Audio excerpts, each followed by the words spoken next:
3 তারিখ হয়ে গেছে, আমার টাকা পয়সা পাঠাইনে শেষ, স্টেজ করা হয়েছে। 2 দিন আগে পুলিশ এসে স্টেজ ভেঙে দিয়ে যাচ্ছে আর বলে যাচ্ছে জিহাদি যদি আসে যে কোটা মঞ্চে থাকবা সব কোটার গ্রেফতার করবে। এখন শিবিরের সভাপতি বলতেছে হুজুর মাহফিলটা বন্ধ কেন? তা আমাদের স্টেজ খোলা লাগেনি, পুলিশ এসে খুলে দিয়ে গেছে, মাইকটাই ভেঙে চুরে নষ্ট করে দিয়ে গেছে। আমি বললাম মাহফিলের আর একদিন বাকি আছে, মাহফিলটা বন্ধ করবা? তো বলতে হুজুর করা যাবে না। আমি বললাম দুটো হরেন আর একটা টেবিল আর একটা চেয়ার এক জায়গায় করতে পারবে না? কাছে হুজুর করলে কি মাহফিল হবে? তো আপনি আমি স্টেজে আসবো। কয় হুজুর আসলেই তো ধরবে। আমি ধরুক, তবু আমি স্টেজে আসবো। এখন বলতেছে হুজুর সভাপতি থেকে হচ্ছে না। তাই আমি বললাম দেখো কোনো জায়গায় কোনো লোক এখন যার কাজ যায় তার সে বলে কি জানেন না আমি সভাপতি হব না, হুজুর মরবে আর আমারও মেরে থুয়ে যাবে। এখন একজন প্রাইমারি স্কুলের মাস্টার কোরআন শরীফ সামনে নিয়ে বলতেছে, প্রাইমারি স্কুলের মাস্টার রিটায়ার্ড হয়ে গেছে, তারা যেয়ে বলতে চাচা হুজুর তো আসবে মাহফিল করবে, তা আপনি সভাপতি হবেন? বলছে ওরে বাবা না, আমি এই বয়সে এখন রিটায়ার্ড করে টাকা পাই, তাও তুমি বন্ধ করে দেবো, আমি হব না। শেষ পর্যন্ত একজন লোক পরামর্শ দিয়েছে যে ওই চাচার টাকার লোভ খুব, ওই চাচা দিয়ে বল যে তুমি যদি সভাপতি হও তো তোমার 5,000 টাকা দেবো। কারণ যেই বলছে চাচা আপনি যদি সভাপতি হন তো 5,000 টাকা দেবো আপনার। চাচা বলছে সভাপতি হলেই তো টাকা দিতেই হয়, আর তোরা যখন 5,000 টাকা দিবে আমি সভাপতি, যাক যা হয় হবে আমার পদ দিয়ে। এখন মাহফিল ভাই শুরু হয়েছে, আমিও চলে গেছি। চলে যাওয়ার পরে এবার মাহফিল চলছে, আমি জাস্ট 10টা স্টেজ ওঠার আমার নিয়ম, 10টা উঠেছি। 11টায় 10 মিনিটে 17-18 জন পুলিশ মোটামুটি লাইন দিয়েছে হেলমেট পরে। আমি আর সভাপতি ছাড়া মঞ্চে আর কেউ নেই। সভাপতি বলছে হুজুর হুজুর পুলিশ, হুজুর পুলিশ। চুপ করেন, পুলিশ দিয়ে কি করে? এখন পুলিশ 17 জন ওসি সাহেব সহ এসে সিঁড়ি দিয়ে এক কান পা সিঁড়ির পরে রেখেছে আর এক কান নিচে। আমি ওঠার আগে মাইকলার বলেছিলাম, মাইকলা শোন ভাই আজকে কিন্তু খুব রিক্সির মাহফিল, যতক্ষণ মোনাজাত শেষ না হবে ততক্ষণ তুই আমার দিক খেয়াল করবি। যদি দেখি লাইন খারাপ আমি তো চোখ মারবো, মারলি তুই লাইট অফ করে দিবি, লাইট অফ করে দিলি পালানোর দায়িত্ব আমার, তোর দায়িত্ব শুধু লাইট অফ করার। এখন ভাই বিশ্বাস করুন কোরআন শরীফ বলতে কি বিপদ আমাদের সামনে গেছে ভাই। এইবার ও বলতে যখন পুলিশ আমাদের চুপ করে বসেন, পুলিশ ওসি সাহেব যখন ওই গেটের থেকে এক পা দেশে উপরে আর এক পা নিচে, সেই সময় মাইকলার বললাম ও দেশে লাইট অফ করে, লাইট অফ করে দিলে পিছনে যে কাপড় না ভাই, ওই কাপড় টেনে ছিঁড়ে ওই পাশে দিছিলাম, দিলি ওই পাশে ছিল শিবির আর ছাত্র দল, ওরা আমার টেনে নিয়ে মোটামুটি ভো দৌড়, আগেও দৌড় পরেও দৌড়। এখন আমি চলে যাওয়ার পর পরে লাইট আসছে, আসার পরে সভাপতি সাহেব বসে আছে, পুলিশ এসে বলতেছে চাচা হুজুর কই?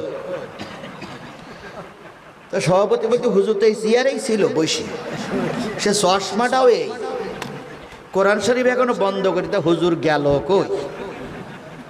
তখন পুলিশ বলতেছে আপনি এখান থেকে হুজুরি তাড়াইছেন।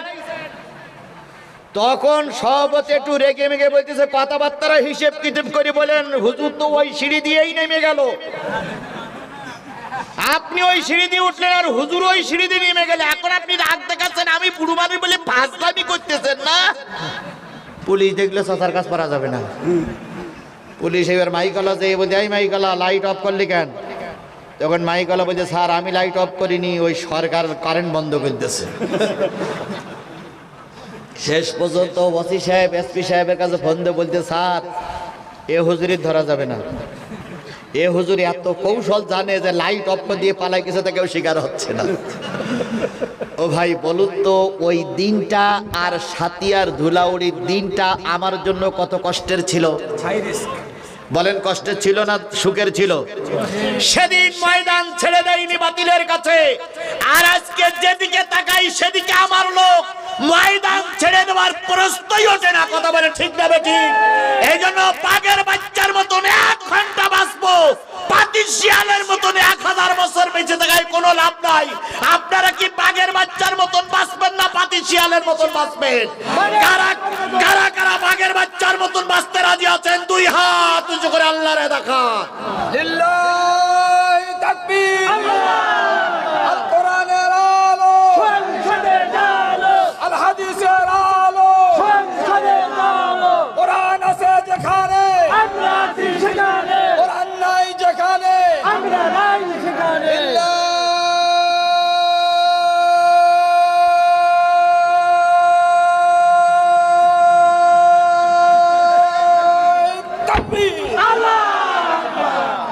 ও ভাই, বুড়ো বয়সে যদি এই ঠেলা হয় তাহলে জন বয়সে কি ঠেলা ছিল ভাই?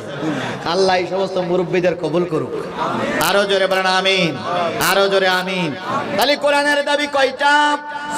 এক নম্বরে কি, দুই নম্বরে, তিন নম্বরে, চার নম্বরে মানুষকে ডাকো কার দিকে? কোরআনের দিকে। পাঁচ নম্বরে ওই মানুষগুলো যখন তোমার ডাকে সাড়া দিয়েছে ওই মানুষগুলোরে জামাতবদ্ধ করো। এর নাম হলো একত্রিত করো। এর নাম কি? আপনারা একত্রিত হয়ে আসছেন কি শোনার জন্য? আপনারা জামাতবদ্ধ হয়েছেন। বলুন তো, মসজিদে আজান দিলে সবাই একত্রিত হয়ে নামাজ পড়ি, ওই নামাজটার নাম কি নামাজ? জামাতের নামাজ। সুতরাং জামাতবদ্ধ হতে হবে। না কোরআনের দাবি, কার দাবি? আরো জোরে বলেন কার দাবি? ওয়াতাসিমু বিহাবলিল্লাহি জামিআন ওয়া লা তাফাররাকু।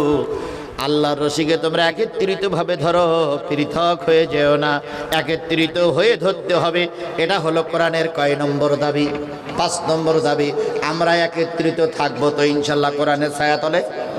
ইনশাল্লাহ কোরআনের ছায়াতলে থাকবো তো? এবার আর একটা দাবি আমি বলবো, কোরআনের শেষ দাবি, 6 নম্বর দাবিটা বলবো না বাদ দেবো? এই কোরআনের 6 নম্বর দাবিটা বলবো না বাদ দেবো? তাহলে যদি বলতে হয়, আর ভাইয়ের আল্লাহ রাসূল বলেছেন, মান কামা লাইলাতুল কদর ঈমানান ওয়া ইহতিসাবান গুফিরা লাহু মা তাকাদ্দামা মিন জামবিহি। যদি কেউ লাইলাতুল কদরের রাত্রিতে, ভাই চলে যাচ্ছেন আজকের এই বরকতময় রাত, ভাই আমি মুসাফির, আমি আগেই বলেছি 20টা মামলার আসামি। আমি জীবনে আমার ঘর বাড়িগুলো সব ভেঙে দিয়েছিল ওই জালেমেরা। আমাকে 5 দিন রিমান্ডে রেখেছিল, 5 দিন আয়না ঘরে রেখেছিল। আমি আপনাদের নিয়ে একটু দোয়া করতে চাই। আপনারা আমার সঙ্গে দোয়া না করে চলে যাচ্ছেন ভাই, এটা হতে পারে না ভাই। ফিরে আসুন, একটু দোয়া করে যাই ভাই, বসেন একটু দোয়া করে যাই। আমি তো শেষ করে দিচ্ছি ভাই, শেষ করে দেবো ভাই। তারা চলে গেছিলেন, আসলে একটু দোয়া করে যাই ভাই। আমি 20টা মামলার আসামি, 5 দিন রিমান্ডে ছিলাম, 5 দিন আয়না ঘরে ছিলাম। আমাকে জীবনে আপনাদের সাথী একবার গুলি করা হলো, আমার সাতক্ষীরা একবার গুলি করা হলো, 3 বার গুলি করা হলো। আল্লাহ এখন আমাকে বাঁচাই রেখেছে ভাই। সাতিয়ায় আমাকে, এই পাবনায় আমাকে গুলি করেছিল, ডাইরেক্ট পিস্তলের গুলি। আল্লাহর কি খেলা, আল্লাহ আমাকে নেয়নি। এই জন্য আমি একজন মাজলুম ব্যক্তি, আমি একজন মুসাফির ব্যক্তি। আমি আপনাদের দিনে দোয়া করব, আল্লাহ আমাদের কবুল করুক। আরো আজকে লাইলাতুল কদরের রাত। হুজুর সাল্লাল্লাহু আলাইহি সাল্লাম বলেছেন, মান কামা লাইলাতুল কদর ঈমানান ওয়া ইহতিসাবান গুফিরা লাহু মা তাকাদ্দামা মিন জামবিহি। যেই ব্যক্তি লাইলাতুল কদর মনে করে রাতে দাঁড়িয়ে দাঁড়িয়ে আল্লাহর গোলামি করবে, দোয়া করবে, আল্লাহ তাদের লাইলাতুল কদর নসিব করবেন। আজকে 25 তারিখের রাত, কোরআন নাজিলের রাত, পবিত্র লাইলাতুল কদরের রাত। এই রাতে আমরা দোয়া না করে কেউ ফিরে যাব না ইনশাল্লাহ। আসেন ভাই, আমি আর একটা পয়েন্টে কথা বলে আমি আপনাদের কাছে গিয়ে দোয়া নেব। এবার আবার একটু রিলিকশন, আবার একটু রিয়াকশনে যাই। কোরআনের দাবি কয়টা? 6টা। এই সবাই মিলে বলেন 1 নম্বর, সবাই মিলে বলেন 2 নম্বর, 3 নম্বর আমল করা, 4 নম্বর দাওয়াত দেওয়া, 5 নম্বর মানুষদেরকে কি করা? জামায়াত করা, একত্রিত করা। একত্রিত হয়ে গেছে মানুষ আর আগের মতন নাই। কোটি কোটি মানুষ, লক্ষ লক্ষ মানুষ একত্রিত হয়ে গেছে। আল্লাহ রসুল বলেন, তোমাদের দলে যখন লোক বেশি হয়ে যাবে তখন তোমরা, আল্লাহর কোরআন বলতেছে, তখন আমার বিধান সমাজে চালু করে ফেলো। আমার বিধান সমাজে কি করে ফেলো? এবার বলুন, আমরা এখন কোরআনের বিধান সমাজে চালু করার মতন পরিবেশ আমাদের হয়েছে না হয়নি? কি করে হলো? আওয়ামী লীগের আমলে যে পুলিশ ছিল সেই পুলিশ তো এখনো আছে। হ্যাঁ আছে না নাই? যে আমলারা ছিল, যে সচিবরা ছিল, সেই সচিবরা এখনো আছে। কিছুটা পরিবর্তন হয়েছে, আগের মতন পুলিশ আর নাই, কিন্তু পুলিশের বড় বড় মাথাগুলো আছে এখনো সেই হেড অফ দ্য ডিপার্টমেন্টে বসে। এই সমস্ত লোকদের মাথার ভিতরে যতক্ষণ পর্যন্ত কোরআনের নিয়ম নীতি ঢুকানো না যাবে, ততক্ষণ ক্ষমতায় গেলে আপনি টিকে থাকতে পারবেন না।